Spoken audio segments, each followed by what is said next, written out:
up, guys? So I just want to introduce you to one of my new good friends, Casey Halstead. Halstead is how I see it. Yes, sir. Yep. Casey is the owner of 10th Planet here in Las Vegas, and he has 2 locations here in Las Vegas. You've been doing jiu-jitsu how long?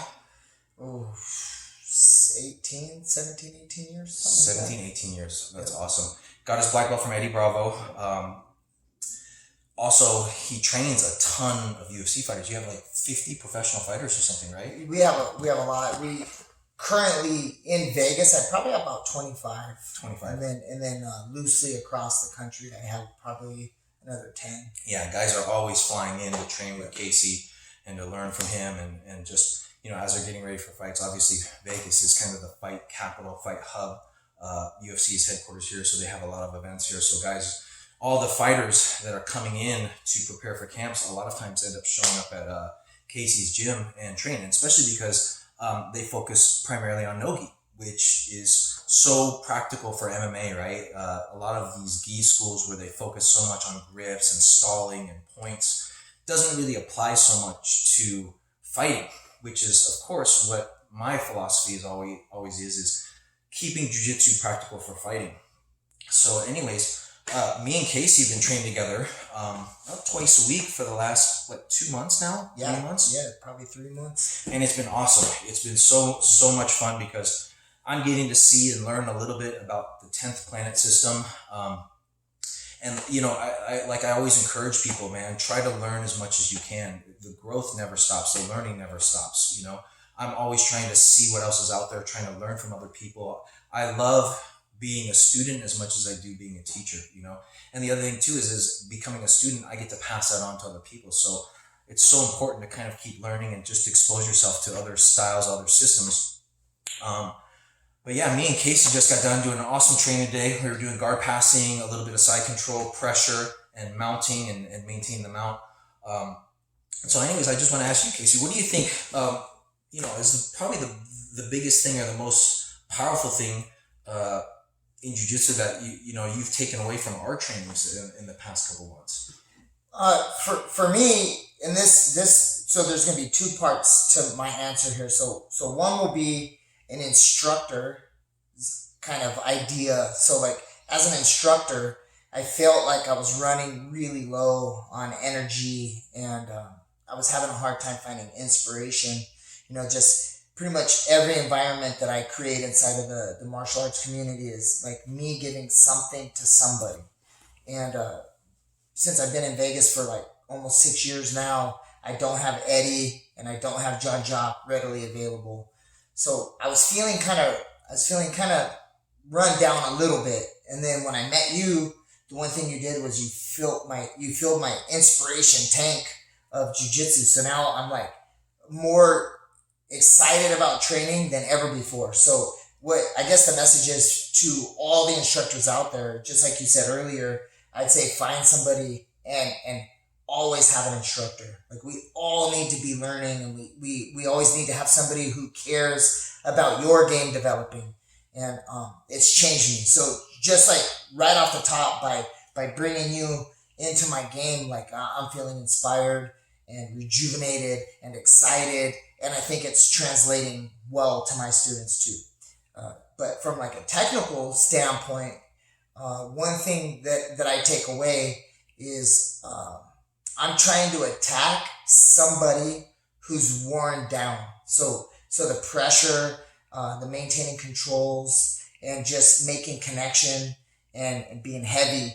So we go over a lot of situational stuff typically. Mm-hmm. And so the biggest takeaway I've got from training with you is pressure, being heavy, and slowing the game down and letting them do all the heavy lifting. Yeah. And man, it's really translating into my game because your style goes right into my style. We didn't have to do any psychological change or any kind of game plan changing, because everything that you do just fits right in. Right. It's just a little different. Minor adjustments, right? Just subtle adjustments. And yeah. I mean, that's so important, especially, we were talking, you're 46 or 47? 47 in July. So yeah, you're just a year older than me. I'm 46, and one of the things you mentioned is slowing down the game, right? Mm-hmm. Because you have so many elite jiu-jitsu guys at your gym, so many high-level guys. Casey was sharing with me the other day of how many guys that he had from his gym that went into the EBI finals, yep. Right? How many? What was that stat? It's the 10th planet qualifying. So inside 10th planet, mm-hmm. in order to get a spot for combat jiu-jitsu, all the 10th planet moons from across the world, they all meet up at HQ and they have a competition to get a spot. And so the last 3 events to qualify for combat jiu-jitsu, I've had 5 out of the 6 finalists, and that's insane. And 3 out of we've had all 3 winners have come from my guys pretty much. So that just goes to show you the level of athletes and practitioners that you're producing from your gym. I mean, that's such an amazing thing to have, is to be able to have that. Like you have that. You're producing results. I mean, the results speak for themselves. But we talked about slowing the game down. Mm-hmm. It's so true. At 45, 46, it's so tough to be able to maintain that pace unless you're constantly in peak conditioning. Mm-hmm. And the thing that's hard for us, being just older, a little bit older, being able to maintain peak conditioning is, we can't train with the same level of intensity that we did when we were 20, right? You're training hard and then you got to take the next day off. The other thing too is injuries don't heal as quickly for us. And so that's a huge concept, I think, for our jiu-jitsu, especially as we get older, is how do we still maintain and be competitive with younger guys? If we try to keep pace with a 20-year-old guy, we're going to lose, right? They're going to outpace us. The pacing is just too much.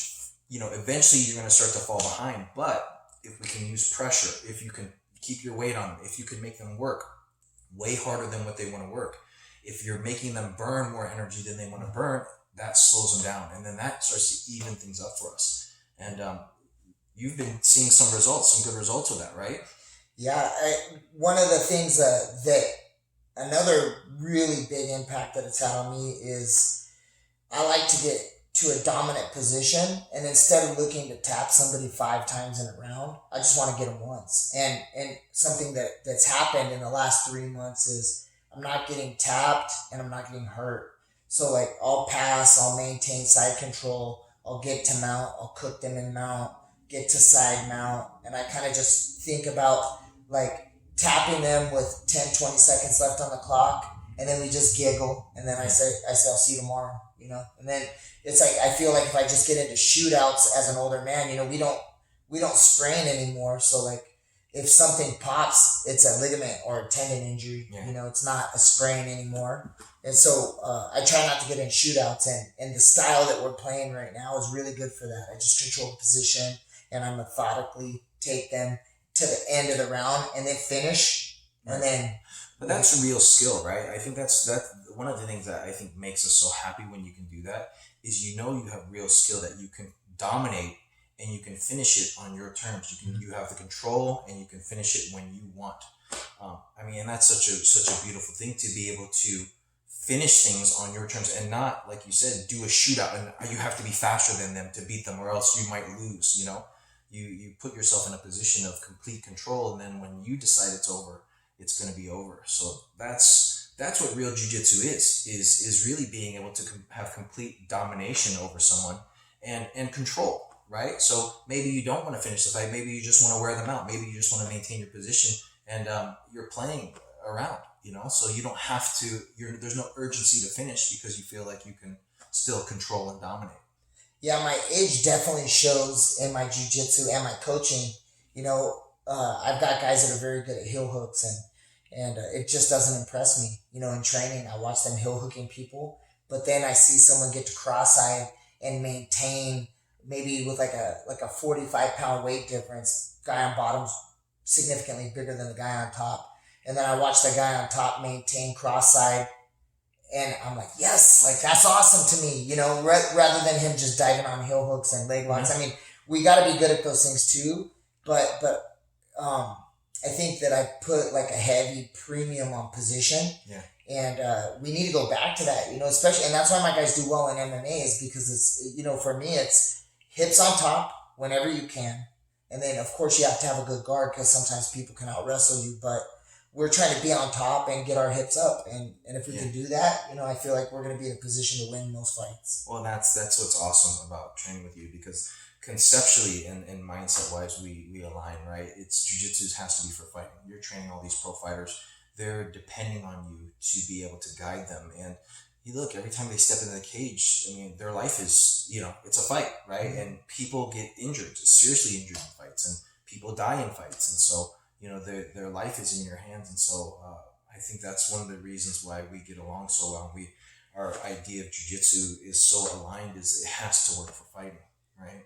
Yep, and it's a lot bigger than, like, to both of us. It's how we provide for our families. It's pretty much, I say this all the time, jiu-jitsu is not something that I do. It's something that I am. It's like inside me. Like, I can't get away from it. I drive and I just lose time in the car because I'm just going down, especially when I leave here. I drive out of here every day when I leave, and I'm just like, wow. And it's just been such an inspiration, man. And I basically owe everything to jiu-jitsu, everything I have. Me too. It's been the number one most powerful thing in my life. It's given me all of my friends, the ability to provide for my family, the community, which is so important, the relationships. So yeah, one of the things that no one ever talks about that jiu-jitsu gives us the most is just the way we walk and talk, just the way I interact with people. I mean, of course, all my friends, my family, everything is provided by jiu-jitsu, but the way I interact with people on the street, it's because of jiu-jitsu, calm, patient, It's the confidence it gives you. Yeah. Right? Well, dude, I'm so happy to be training with you, man. Too. Thank you. You're inspiring to me too. Amazing coach, guys. So anyways, just wanted to introduce you to Casey, and I'll talk to you guys soon. Hey guys, if you enjoyed the video or found it helpful, please don't forget to like, subscribe, and leave a comment below. It helps me to be able to produce more awesome content for you guys.